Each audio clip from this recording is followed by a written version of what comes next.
Dear students, even semester की classes आपकी शुरू होने वाली हैं।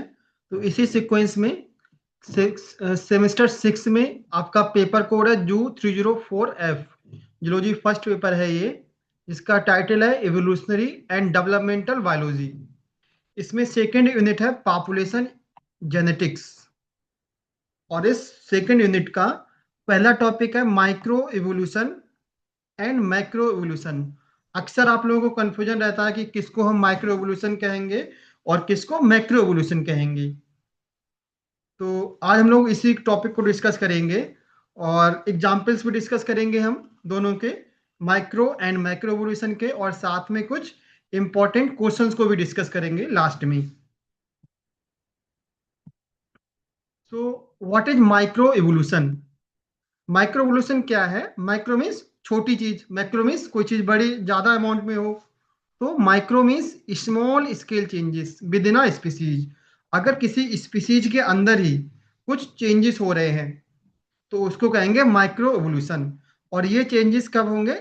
With in short period of time. थोड़े समय में कुछ किसी स्पीसीज के अंदर उनके करेक्टर्स में कुछ चेंजेस हो जाएंगे, अगर कुछ समय में, एक जनरेशन में, दो जनरेशन में, तो उसको कहेंगे माइक्रो एवोल्यूशन। कितना समय लग सकता है? It might take place in just a couple of generation. ये बहुत थोड़े समय में हो जाता है, एक या दो जनरेशन में स्पीसीज के अंदर कुछ चेंजेस हो जाते हैं, तो इसको हम कहेंगे माइक्रो एवोल्यूशन। तो यहाँ पर न्यू स्पीसीज का फॉर्मेशन नहीं हो रहा है, सिर्फ किसी स्पीसीज में जो इंडिविजुअल्स हैं, पॉपुलेशन है, उनके कैरेक्टर्स में कुछ चेंजेस हो जाते हैं, जिसको माइक्रो एवोल्यूशन कहते हैं। इसमें कभी भी न्यू स्पीसीज का फॉर्मेशन नहीं होता है। ऑन दी अदर हैंड, अगर हम बात करें माइक्रो एवोल्यूशन की, तो माइक्रो एवोल्यूशन में क्या होगा? Large scale changes over the long period of time. अगर बड़े लेवल पे स्पीसीज में जो इंडिविजुअल में बड़े लेवल पर चेंजेस होते हैं, लार्ज अमाउंट में चेंजेस होते हैं और बहुत लंबे समय में चेंजेस होते हैं। और इसके उपरांत क्या होता है? अगर न्यू स्पीसीज चेंजेस इतने ज्यादा हो जाते हैं कि न्यू स्पीसीज का फॉर्मेशन होता है, तो इसको कहते हैं मैक्रो इवोल्यूशन। माइक्रो में स्पीसीज, न्यू स्पीसीज का फॉर्मेशन नहीं होता है, लेकिन मैक्रो इवोल्यूशन जब भी होता है तो उसमें न्यू स्पीसीज का फॉर्मेशन होता है। कितना समय लगेगा यहाँ पर? It might take place over millions of year. Macro evolution होने के लिए मिलियंस ऑफ ईयर लगते हैं। तो जब भी हमें अगर मैक्रो इवोल्यूशन स्टडी करना हो तो हमें फॉसिल्स की स्टडी करनी रहती है। Fossils provide evidence for such evolution. अगर हम फॉसिल्स की स्टडी करते हैं तो हमें पता लगता है कि जो स्पीसीज पहले प्रेजेंट थी वो अब न्यू स्पीसीज में कन्वर्ट हो गई है। So this is the basic difference between micro and macro evolution. So micro evolution के हम वन बाय वन इसको डिस्कस कर लेते हैं। माइक्रो एवोल्यूशन में क्या चेंजेस होंगे? What changes take place in the micro evolution? Changes in allele frequency. एक जीन के दो एलील होते हैं, एक डोमिनेंट एलील और रिसेसिव एलील। तो माइक्रो एवोल्यूशन में इन एलील की फ्रीक्वेंसी में चेंज होता है, मतलब जीन में वेरिएशंस आते हैं। How it happens? कैसे होता है माइक्रो एवोल्यूशन? कौन कौन से फैक्टर्स होते हैं, कौन कौन से इवोल्यूशनरी फोर्स होते हैं? तो यहाँ पर देखें, नेचुरल सिलेक्शन हो सकता है, म्यूटेशन हो सकता है, जेनेटिक ड्रिफ्ट हो सकता है, या जीन फ्लो, जिसको हम बोलते हैं माइग्रेशन। कोई इंडिविजुअल जो है बाहर से आएंगे और इस पॉपुलेशन में इंक्लूड कर जाए तो उसको कहेंगे माइग्रेशन। या किसी पॉपुलेशन से कुछ इंडिविजुअल दूसरे प्लेस पे चले जाएं। तो ये फोर्स हैं, इवोल्यूशनरी फोर्स हैं या फैक्टर्स हैं: natural selection, mutation, genetic drift and gene flow. They are responsible for the micro evolution. Examples क्या होंगे माइक्रो इवोल्यूशन के? Bacteria becoming resistant to antibiotics. कोई एक बैक्टीरिया की कॉलोनी है, अगर वो एंटीबायोटिक्स के लिए रेसिस्टेंट हो गई है तो it is example of micro evolution. Changes in fur colour in animals living in different environment. जो एनिमल्स होते हैं, कुछ जो है मोस्ट कोल्ड प्लेसेस पे रहते हैं, कुछ गर्मी गर्म हॉट प्लेसेस पे रहते हैं। तो उसके फर जो होते हैं, उस फर के कलर में चेंजेस होता है। फर क्या होते हैं? हमारी जो बॉडी, एनिमल्स के बॉडी के ऊपर जो हेयर्स पाए जाते हैं उनको फर बोलते हैं। वो हेयर्स डिफरेंट कलर के होते हैं। तो ये भी एक एग्जाम्पल है ऑफ माइक्रो एवोल्यूशन। जैसे रैबिट आप देखेंगे, व्हाइट कलर का रैबिट भी मिल जाएगा, डिफरेंट कलर के रैबिट मिल जाएंगे। तो ये एग्जाम्पल है माइक्रो एवोल्यूशन का। थर्ड एग्जाम्पल है beak size changes in finches from one generation to the next generation.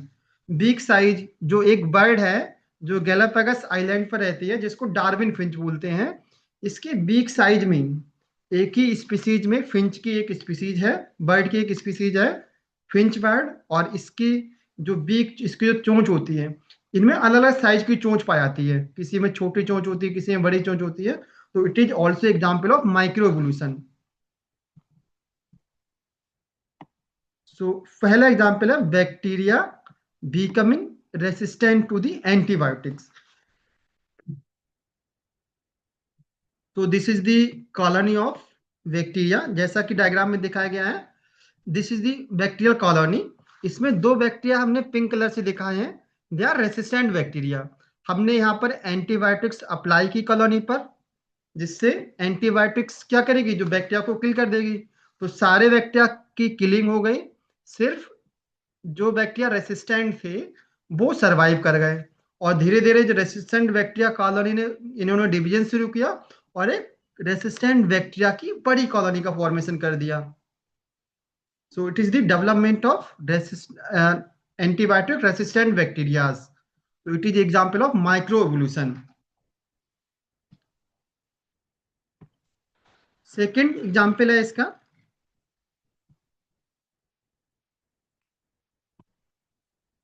Second example of micro evolution, changes in fur colour in animals living in different environment.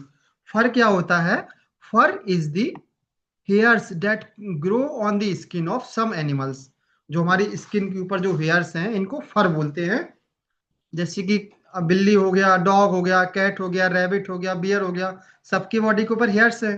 It is called फर। तो इन फर का जो hairs का जो colour है वो different होता है। जैसा कि डायग्राम में यहाँ पर शो हो रहा है, ये तीतर है जिसको आप लोग तीतर बोलते हैं, टर्मिगन तीतर। इसका कलर व्हाइट है, इसका कलर डिफरेंट है। सेम जो खरगोश आप लोग देखते हैं, ये व्हाइट कलर है, यहाँ पर कलर डिफरेंट है। ये स्टॉट है nebula, this is also nebula, second image. And D जो इमेज है यहाँ पर फॉक्स है, इसका फॉक्स का कलर अलग है, कोल्ड प्लेस पर है ये, और ये हॉट प्लेस पर है फॉक्स। तो ऊपर वाले जो जो फिगर्स है ये कोल्ड प्लेस पर है, नीचे वाले हॉट प्लेस पर है। तो इनका जो हेयर का कलर है, जो फर का कलर है, वो डिफरेंट है। So it is also example of micro evolution.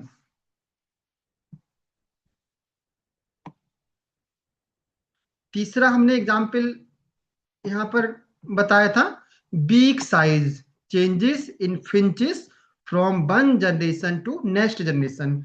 यहाँ पर जो आप डायग्राम में देख रहे हैं, फिंच बर्ड है जो एक कोल्ड प्लेस पर रहती है, जिसको डार्विन ने स्टडी किया था, इसलिए इसको बोलते हैं डार्विन फिंच। तो इसका जो, इसकी जो चोंच होती है बीक, इसमें क्या होता है, इसमें चेंजेस हो जाता है, साइज में चेंज हो जाता है।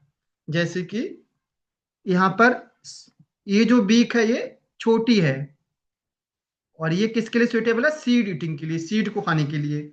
ऐसे ही जो इसकी एंसेस्टर बर्ड थी, एंसेस्टर फिंच ये थी, सेम साइज की।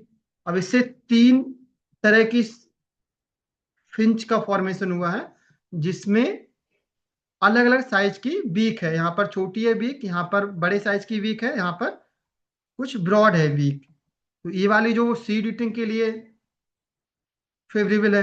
ये जो लंबी बीक है फिंच की, ये वुड पिकर, लकड़ी में अगर इंसेक्ट ईटिंग के लिए फेवरेबल है। और ये जो इसकी जो चोंच है वो इंसेक्ट ईटिंग के लिए फेवरेबल है। तो जो गैलापागस जो फिंच बर्ड है, इसके सेम स्पीसीज में अलग अलग साइज की चोंच का जो फॉर्मेशन, जो डेवलपमेंट हो रहा है, this is also example of micro evolution. Next हम, ये तो हो गया हमारा माइक्रो एवोल्यूशन। तो आते हैं अब, माइक्रो एवोल्यूशन क्या है? मैक्रो एवोल्यूशन हम लोग पहले थोड़ा सा डिस्कस किए थे। अगर लार्ज स्केल चेंजेस हो रहे हैं और बहुत लंबे समय में चेंजेस हो रहे हैं, मिलियंस ऑफ ईयर लग रहे हैं, और ये चेंजेस इतने ज्यादा हो जा रहे हैं कि न्यू स्पीसीज का फॉर्मेशन हो रहा है, तो हम इसको बोलेंगे micro evolution. It might take place over millions of year. इसमें मिलियंस ऑफ ईयर लगते हैं, जिससे न्यू स्पीसीज का फॉर्मेशन होता है। अगर हमें माइक्रो एवोल्यूशन को देखना हो तो हमें फॉसिल्स की स्टडी करनी पड़ेगी, वहां से हमें माइक्रो एवोल्यूशन का एविडेंस मिलेगा। तो what changes take place in the micro evolution, इसमें क्या होता है, स्पीसीज फॉर्मेशन होता है। न्यू स्पीसीज फॉर्मेशन को प्रोसेस को बोलते हैं स्पेसिएशन। तो माइक्रो एवोल्यूशन में हमेशा स्पेसिएशन पाया जाता है। माइक्रो एवोल्यूशन में स्पेसिएशन अब्सेंट था, वहां पर न्यू स्पीसीज का फॉर्मेशन नहीं हो रहा था। हाउ इट हैपेंस, जैसे वहां पर फैक्टर्स थे जो माइक्रो एवोल्यूशन कॉज कर रहे थे, ऐसे यहाँ पर भी फैक्टर्स हैं। यहाँ पर भी सेम फैक्टर्स हैं। नेचुरल सिलेक्शन वहां भी था, यहाँ भी है। म्यूटेशन यहाँ भी होगा, जेनेटिक ड्रिफ्ट यहाँ भी होगा, जीन फ्लो या माइग्रेशन यहाँ भी होगा। तो ये चारों फैक्टर्स माइक्रो एवोल्यूशन में भी थे और मैक्रो में भी हैं सेम। अब तीन नए फैक्टर जो है नीचे, accumulation of micro evolutionary changes. अगर बहुत सारे माइक्रो एवोल्यूशन जो है वो एक्यूमुलेट होते रहे एनिमल्स में, तो वो आगे जाकर कन्वर्ट हो जाएंगे मैक्रो एवोल्यूशन में। नेक्स्ट है स्पेसिएशन। मैक्रो एवोल्यूशन में न्यू स्पीसीज का फॉर्मेशन होता है, दिस इज कॉल्ड स्पेसिएशन। इसके अलावा एक्सटिंक्शन, इसमें एक्सटेंशन भी हो सकता है। अगर एक स्पीसीज एक्सटेंड कर रही है तो न्यू स्पीसीज का फॉर्मेशन भी हो रहा होगा। तो these are the factors of macro evolution. इसके एग्जांपल्स क्या क्या होंगे, the evolution of mammals from early reptiles. हम सब जानते हैं कि जो मैमल्स का हमारा इवोल्यूशन कहाँ से हुआ है, जो रेप्टाइल से, उनसे हम डेवलप हुए हैं, उनसे हमारा डेवलपमेंट हुआ है। तो मैमल्स का evolution from early reptile. Second example है the origin of bird from dinosaur ancestor. ऐसे ये स्टडी किया गया है कि जो बर्ड का डेवलपमेंट कैसा हुआ, ओरिजिन कहाँ से हुआ है, डायनासोर से हुआ है। इवोल्यूशन ऑफ व्हेल, जो व्हेल फिश है जो पानी में रहती है, उसका ओरिजिन कहाँ से हुआ है, लैंड एनिमल से हुआ है। नेक्स्ट है the diversification of life after the mass extinction. एक एक्सटिंक्शन हुआ था बड़े लेवल पर, जिसके बाद बहुत सारी न्यू स्पीसीज में डाइवर्सिटी आई थी। So they are all the example of macro evolution. तो पहला एग्जांपल है the evolution of mammals from early reptiles. जो मैमल्स का जो इवोल्यूशन है वो अर्ली रेप्टाइल से हुआ है।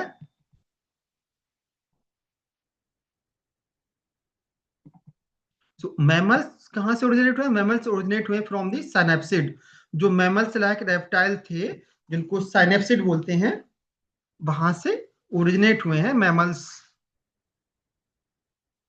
और ये मैमल्स जो अर्ली मैमल्स थे वो ओरिजिनेट हुए थे in the at the end of Triassic period. जो ट्राइएसिक पीरियड है वहां पर इसके लास्ट में ओरिजिनेट हुए थे मैमल्स। इनिशियली जो मैमल्स थे वो डायनासोर के साथ रहते थे, coexisted with dinosaur throughout the Mesozoic era. Mesozoic era के टाइम पर डायनासोर ज्यादा अमाउंट में थे, तो मैमल्स भी उनके साथ रहते थे, सरवाइव करते थे, बट उनका नंबर ज्यादा नहीं था। धीरे धीरे क्या हुआ, डायनासोर की डेथ होने लगी, और इनकी डेथ के बाद मैमल्स जो है वो डेवलप हुए ज्यादा अमाउंट में। तो डायनासोर थे वो tended to the very very big, dinosaur बड़े बड़े थे, जबकि जो अर्ली मैमल्स थे वो tended to be very small. जो डायनासोर थे वो वेरी वेरी बिग थे, और जो अर्लीस्ट जो मैमल्स थे, जो इनिशियल मैमल्स थे, वो बहुत छोटे थे। वो कितने छोटे थे, जो अभी डायग्राम में आप लोग देख रहे हो, शुरू छछूंदर जिसको आप लोग बोलते हो गांव में, तो ऐसे ये इनिशियल मैमल्स बनाता है। सबसे जो पहला मैमल्स था, तो पहले जो मैमल्स थे बहुत छोटे छोटे थे। यहाँ पर एग्जाम्पल दिया है, an example of early mammals is, Morganucodon, इसको अर्लीस्ट मैमल से माना जाता है, मॉर्गेनुकोडॉन कोडॉन को। और ये कैसा था, ये जो छछूंदर था उसकी तरह दिखता था। This is the earliest mammals. तो इसका डेवलपमेंट क्या हुआ, ये it live about 200 million year ago, 200 million साल पहले ये प्रेजेंट था। And it look like small shrew, छछूंदर की तरह दिखता था ये। It has both reptile like and mammals like character, इसमें रेप्टाइल के कैरेक्टर्स भी थे और मैमल्स के कैरेक्टर्स भी थे। And it is considered as earliest true mammals. तो रेप्टाइल से मैमल्स का जो डबल ओरिजिन हुआ है, it is a example of macroevolution. Second example है the origin of bird from dinosaur ancestor. हम सब लोग जानते हैं जो बर्ड का ओरिजिन है वो डायनासोर से हुआ है, डायनासोर एंसेस्टर से हुआ है। Bird are direct descendant of small feather two leg dinosaur. जैसे जैसे क्या हुआ, इन्वायरमेंट ड्राई होने लगा, तो डायनासोर, जैसा कि डायग्राम में दिखाया गया है, जो पहला जो ये दिस इज डायनासोर, धीरे धीरे इन्वायरमेंट ड्राई हुआ, घास फूस नहीं रहे, एनिमल को खाने में दिक्कत होने लगी, तो डायनासोर क्या हुए, जो बड़े बड़े जो वृक्ष थे वहां पर उन पर डिपेंड रहने रह गए, या फिर जो दूसरे एनिमल्स थे, इन्वायरमेंट सूख गया तो जो डायनासोर थे वो एनिमल को ईट करने लगी। और इससे क्या हुआ, एनिमल को पकड़ने के लिए इनको तेजी से भागना पड़ता था। तो धीरे धीरे ये क्या होता है, एनिमल को पकड़ते थे और ये तेजी से भागते थे। और एक समय क्या आया, भागते भागते ये इनमें फ्लाइंग करने की कैपेबिलिटी आ गई। तो डायनासोर पहले जो है स्थल पे रहते थे, धीरे धीरे इन्वायरमेंट ड्राई हुआ, एनिमल पे ये फीड करने लगे, तो दूसरे एनिमल को पकड़ने के लिए ये तेजी से दौड़ते थे, कूदते थे, और धीरे धीरे इसी तरह ये उड़ने लगे और ये कन्वर्ट हो गए बर्ड में। तो जो origin of bird from the dinosaur, it is a example of macro evolution. तीसरा एग्जाम्पल हमने लिया है इवोल्यूशन ऑफ व्हेल। जो व्हेल फिश है जो पानी में रहती है, ये एक मैमल्स है फिश।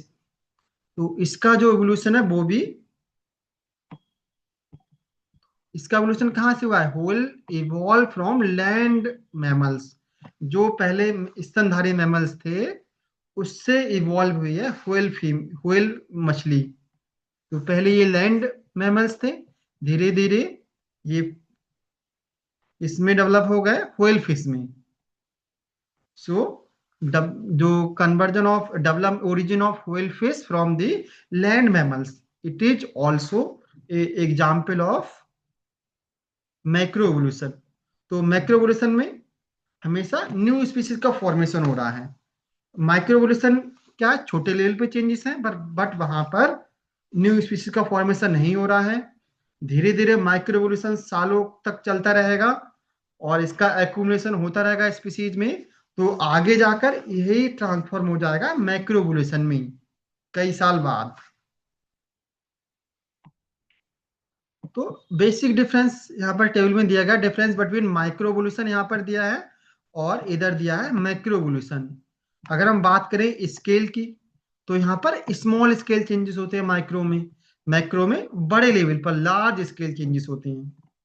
टाइम माइक्रोएवोल्यूशन में शॉर्ट पीरियड में हो जाता है, एक जनरेशन, दो जनरेशन या कुछ साल में हो जाता है, जबकि मैक्रोएवोल्यूशन के लिए मिलियंस ऑफ ईयर्स लगते हैं, कई साल।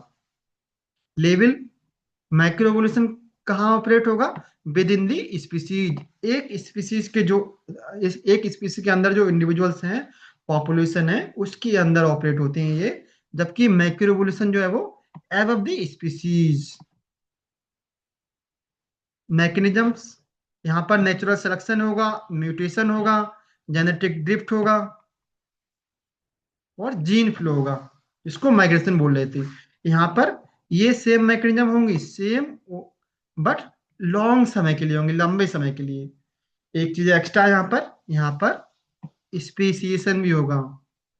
इन फैक्टर्स के अलावा स्पीसीएशन होता है। Speciation is the process of new species formation.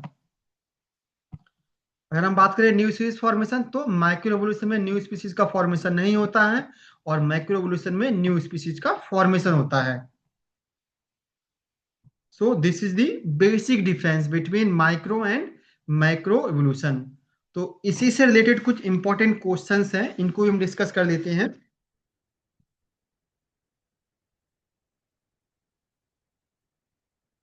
So first question is the micro evolution refers to changes occurring at level of। तो माइक्रो एवोल्यूशन चेंजेस किस लेवल पर होता है? स्पीसीज लेवल पर होता है? नो। जीनस लेवल पर होता है? नो। पॉपुलेशन लेवल पर होता है? यस। स्पीसीज के अंदर जो इंडिविजुअल्स हैं, इंडिविजुअल की पॉपुलेशन है, वहां पर होता है माइक्रो एवोल्यूशन। यहाँ पर न्यू स्पीसीज का फॉर्मेशन नहीं होता है। तो option C is the correct answer. Second question दिया है, which of the following is the basic unit of micro evolution? Micro evolution की बेसिक यूनिट क्या है? इंडिविजुअल लेवल पर? नो। पॉपुलेशन? यस। जो बेसिक यूनिट है जहां पर माइक्रो एवोल्यूशन ऑपरेट होगा, this is population. Option B is the correct answer. तीसरा है, change in the allele frequency within a population is called. अगर किसी पॉपुलेशन में एलील की फ्रीक्वेंसी में चेंज हो रहा है तो हम उसको क्या कहेंगे? म्यूटेशन कहेंगे? नो। स्पेसिएशन कहेंगे? No. Micro evolution? Yes. This is called micro evolution. Option C is the correct answer. Next question number 5 है, which factor does not cause micro evolution? कौन सा फैक्टर माइक्रो एवोल्यूशन कॉज नहीं करता है? Mutation? No. Gene flow? No. Genetic drift? No. ये तीनों जो है वो माइक्रो एवोल्यूशन कॉज करते हैं, but fossilization is not responsible for micro evolution.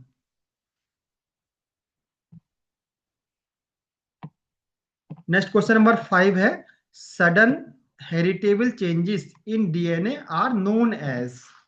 अगर डीएनए में अचानक से कुछ हेरिटेबल चेंजेस हुआ है तो हम इसको क्या बोलते हैं? Adaptation? No. Variations? No. Mutation? Yes. Option C is the correct answer. Next question number 6, random change in allele frequency in small population is called. कोई एक छोटी पॉपुलेशन है और इसमें रैंडमली एलील की फ्रीक्वेंसी में चेंज हो गया तो इसको हम क्या बोलेंगे? Natural selection? No. Genetic drift? Yes. genetic drift is the random change in the allele frequency in the small population. Next question number 7 है, movement of individual between population causing gene exchange is। अगर दो population है और individual दूसरी population में जा रहे हैं तो हम इसको क्या कहेंगे? Mutation? No. Gene flow? Yes. It is known as gene flow. Option B होगा correct answer. Next question number 8, which is an example of micro evolution? इनमें से कौन सा माइक्रो एवोल्यूशन का एग्जाम्पल है? Origin of mammals? No. Evolution of bird from reptile? No. Antibiotic resistance bacteria? Yes. Option C is the correct option. Next question number 9, natural selection was proposed by. Natural selection किसने propose किया था? Mendel ने? No. Lamarck ने? No. Darwin? Yes. It is proposed by Darwin. Next question number 10, macro evolution refers to evolutionary changes at or above the level of population? No. individuals? No. species? yes. Macro evolution हमेशा species level पर या above the species level पर होता है, जबकि micro evolution within the species होता है। तो ऑप्शन सी होगा correct answer. Next question number 11, formation of new species is called. तो न्यू स्पीसीज का फॉर्मेशन, इस प्रोसेस को क्या बोलते हैं? Adaptation? No. Micro evolution? No. Speciation? Yes. Speciation is the process of new species formation. Option C is the correct answer हो जाएगा। Next question number 12 है, which of the following is an example of macro evolution? इनमें से कौन सा macro evolution का example है? Changes in the blood group frequency? No. Size variation in the beetles? No. Evolution of whale from the land mammals? Yes. Option C is the correct option. Next question number 13. Fossils provide evidence for. Fossils किसका evidence provide करते हैं? Micro evolution का only? No. Macro evolution का only? No. Yes, micro evolution तो करते हैं लेकिन only नहीं, माइक्रो और मैक्रो यस दोनों का ही एविडेंस प्रोवाइड कर सकते हैं। माइक्रो एवोल्यूशन का भी कर सकते हैं एविडेंस और मैक्रो एवोल्यूशन का भी एविडेंस प्रोवाइड कर सकते हैं फॉसिल्स। ऑप्शन सी होगा correct answer. Next question number 14। Long term accumulation of micro evolutionary changes leads to the. अगर लंबे समय तक बहुत कई सालों तक माइक्रो एवोल्यूशन एक्यूमुलेट होता रहे तो क्या होगा? म्यूटेशन होगा? नो. एडेप्टेशन होगा? No. Micro evolution yes. Option C is the correct answer. Next question number 15. Adaptive radiation refers to the. Adaptive radiation का क्या मतलब है? Sudden mutation? No. Evolution of many species from common ancestor. एक common ancestor से कई species का formation अगर होता है तो उसको बोलते हैं adaptive radiation. Next question number 16। which era is known as age of mammals? किस इरा को हम एज ऑफ मैमल्स कहते हैं? पेलोजोइक इरा को no. Mesozoic era no. Cenozoic era yes. Cenozoic era को बोलते हैं age of mammals. Option C is the right option. Next question number 17। Mass extinction affect evolution why? Mass अगर बड़े level पर अगर स्पीशीज का extension होता है तो ये क्या अफेक्ट करेगा? Increase population size? No. Reduce biodiversity? Yes. अगर बड़े लेवल पर अगर एक्सटेंशन होगा स्पीसीज में तो बायोडाइवर्सिटी ऑटोमेटिकली डिक्रीज कर जाएगी। तो option B is the right option. Next question number 18। Transitional fossil shows. Transitional fossils क्या शो करते हैं?